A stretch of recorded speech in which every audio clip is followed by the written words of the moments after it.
But people Okay. say Bitcoin is going to be at $1 million. It's up now. We're happy with where it's at. Doesn't have to be at the expectation level for it to be performing very well. $3,327.01 an ounce. Come on.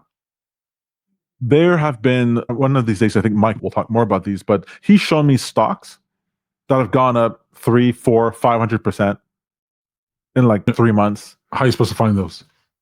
He finds them.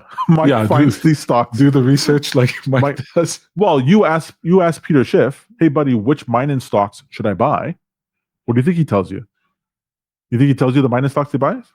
No. So it's the same sort of deal. At least the Bitcoiners tell you what to buy. Buy Bitcoin. But the point of the story here is I think we should give Peter Schiff his due because he was right.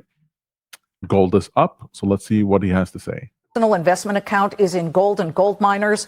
That was up from 50%, I guess, before the tariffs. Right. That's not physical gold. That's just my stock portfolio. Yeah, miners. And I had generally tried to keep it around 50% gold stocks, but the markets have moved in the favor of mining stocks recently, and so that's taken me up above 60%.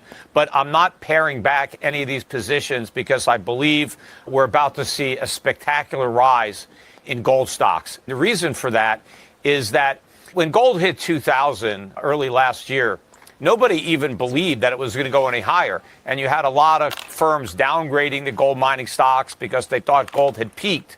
And the entire time gold rallied from 2,000 to 3,000, investors just expected the metal to fall. And so nobody was buying the miners, and nobody was even buying gold as an investor. It was all foreign central banks. Let me just jump in because we're cycling through, Peter. We're cycling through the names that you like. We just showed Agnico Eagle. It's up 52% year to date. Franco Nevada up 43%.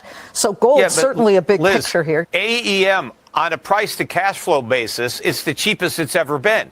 Even though the stock's gone up more than 10x since I first bought it for myself, I think the stock is still cheap. But the point I was just trying to make is that investors are now going to have to come to the conclusion that gold's not going back down to 1,500. It'll probably be at 3,500, 4,000 before the end of the year, and it's going much higher than that.